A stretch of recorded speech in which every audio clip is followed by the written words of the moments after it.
Hello and welcome back to my channel.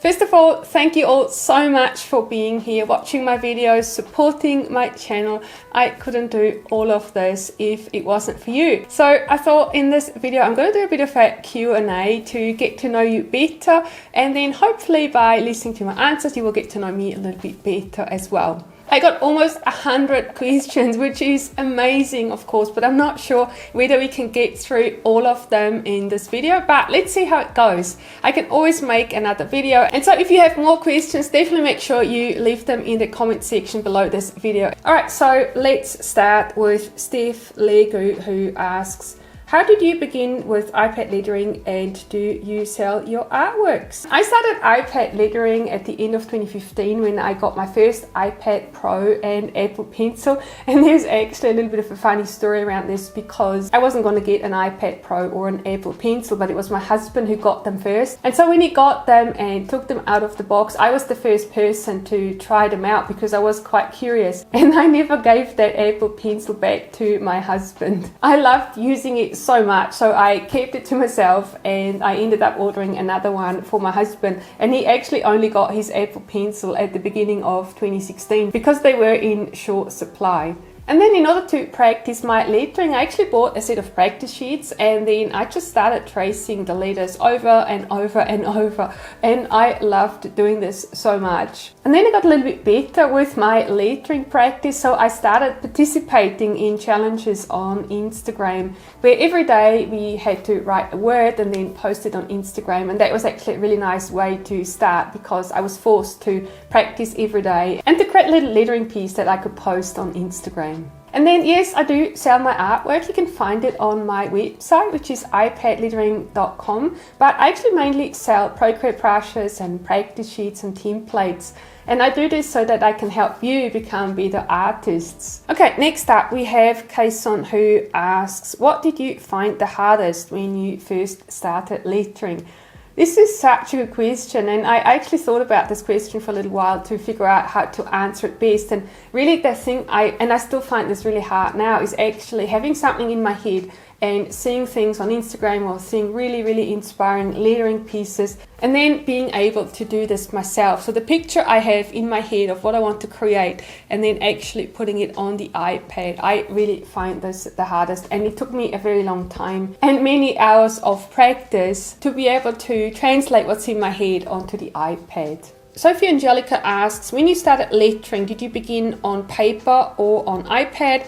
And what do you recommend for beginners? This is such a good question, and I'm really glad you asked because I personally started on the iPad. I really don't like wasting pens or paper, so I never practiced very much with my lettering because I didn't want to waste any of it. But then when I got the iPad, that's when I started practicing to my heart's content because it's really nice. You either have that 2-finger tap undo in Procreate, or you can create a new layer and you can start again, so you're not wasting any pens or paper, and you can practice as much as you want. And interestingly, actually, I also find that practicing on the iPad helps me with lettering with pen and papers as well. So I don't think it matters which way you start. I think starting on the iPad is actually really good because it really helps you practice a lot more, which makes all the difference. And then next up we have Oscar. Hi Oscar. And he asks, what is your go-to lettering brush? My all-time favorite lettering brush is called Hazelnut Cream, and it's from my dessert series.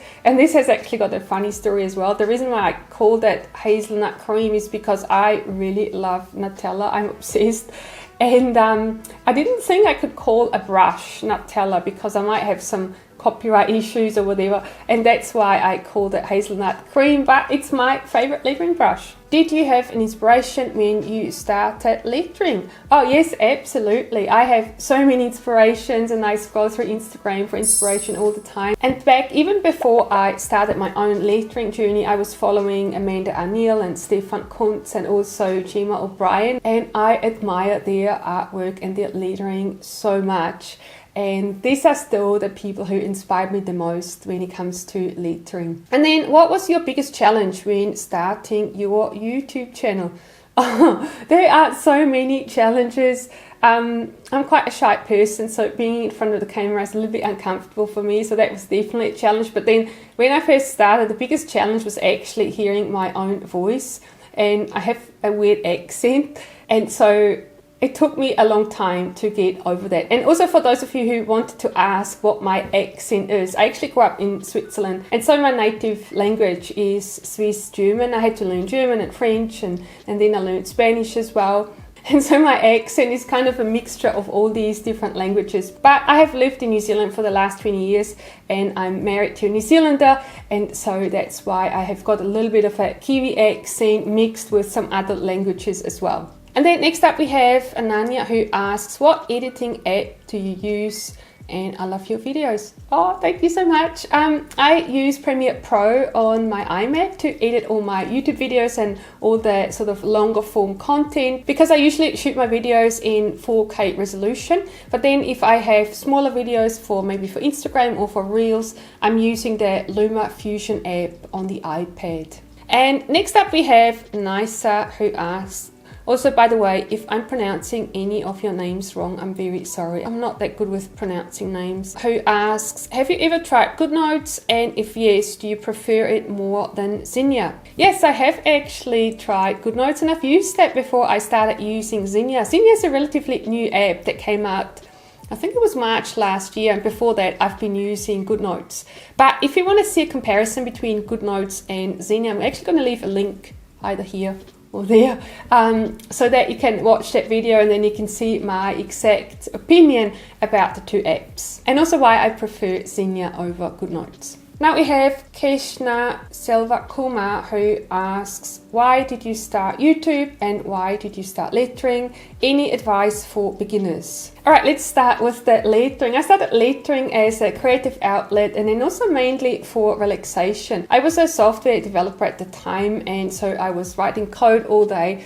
and I found it really hard to go to sleep at night. Just to leave all that code behind me, I kept trying to solve problems in my head, and so I needed something that took my mind off things, and I felt watching TV didn't quite do the trick. So that's why I find lettering so helpful, because you have to concentrate on your letters and going really slowly and practicing your strokes. It takes your mind off anything else that might be going on at the time, but not so much that you can't sleep anymore. And then I started YouTube because I made Procreate brushes, and back in the day, Procreate wasn't such a well-known app, so people didn't know how to install the brushes on the iPads. And I felt it was much easier to show how to do that rather than write a description and then people have to read. And then I ended up making some other tutorials as well for the same reason, and all of a sudden I had a few thousand subscribers on my YouTube channel without even realizing, and so I thought, oh, maybe I should make a little bit more of an effort and make some more videos. And so here we are. And then next up we have Calligraphy DK, who asks, how do you balance YouTube, Instagram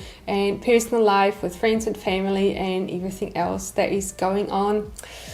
Oh, this is such a good question. And we also actually need to throw my full-time job into the mix, because I have one of those as well. So first up, I think we have to admit that this is actually really hard, and also that we just can't do everything at all times to a really high level. So because we can't do everything, the next best thing really is to set priorities. And this is something that I had to do just recently, because I had an accident last year. I fell over on my skis and I banged my head quite badly without actually realizing it. So I suffered from a concussion, and it wasn't diagnosed until just recently. And so I was suffering from some quite bad side effects, and I had no idea where they were coming from, but I ended up having to take quite a bit of time off and just reduce the time I spent staring into my screen or being engaged or using my brain too much. And obviously if I'm not healthy, then nothing else matters. So I actually very much recommend that you set yourself priorities for your life, and it doesn't have to be forever. It could just be for a specific period of time where you say, well, I want to focus on a specific thing at the moment, and then realize, well, some other things might probably fall off and you might be not quite as successful in your other things, but then that one thing that you're really focusing on, that's where you're going to be super successful, and you'll be very happy that you've achieved something, rather than getting overwhelmed and then doing nothing and then just being sad because because you haven't achieved anything. And next up we have Caitlin Nicole Photo, who asks, what are the best brushes for beginners? Oh, I'm probably quite biased when it comes to this. So I really like the Strokes practice brush that comes with my free iPad lettering starter kit. I think it's a really great brush to practice, and it also comes with practice sheets where you get to practice your basic strokes, which I very highly recommend to anyone who starts iPad lettering. Getting your strokes in and practicing your muscle memory is going to make all the difference. But then I actually have another video, and I'm going to put that up here or there, one of the two, and where I'm showing you all my favorite Procreate brushes. And so I definitely recommend that you watch that video to find out exactly which brushes you can use for a variety of different applications on the iPad. Oh, this is a good question by Choose Joy Hand Lettering. What is your Starbucks order?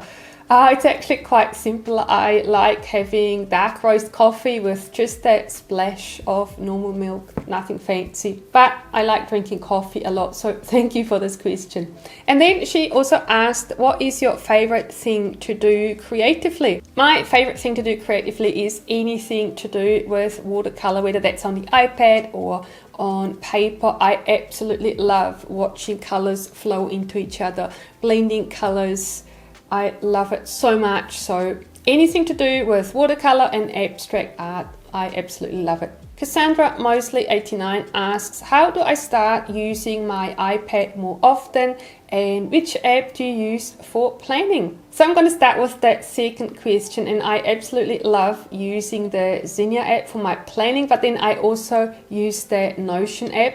And I've actually got a video where I'm talking about Notion and how I've set it up, and I recommend you watch that because you'll see the difference of where I'm using Notion pretty much for all the boring stuff, and then I'm using Xenia for all the creative things. And I'm going to leave a link for this video here as well. And then for the first question, I actually very much recommend that you put your iPad somewhere where you can see it. You're much more likely to use it when it's right there in front of you. What I do, for example, I always leave my laptop in my office. I don't use it at night when I'm relaxing. I only have my iPad. I also put my phone away so I don't have all the notifications, and I turn the notifications off on my iPad as well. That way I'm not distracted and I can just focus on relaxation and my lettering practice, and I find that works really well. And then we have Billy asking, I don't have any money to buy from your shop, but I like your videos and want to support you. What can I do instead? No, that's such a sweet question. Thank you for asking. So what you can do instead is watch my videos for a start. That's a good starting point. Watch all my videos.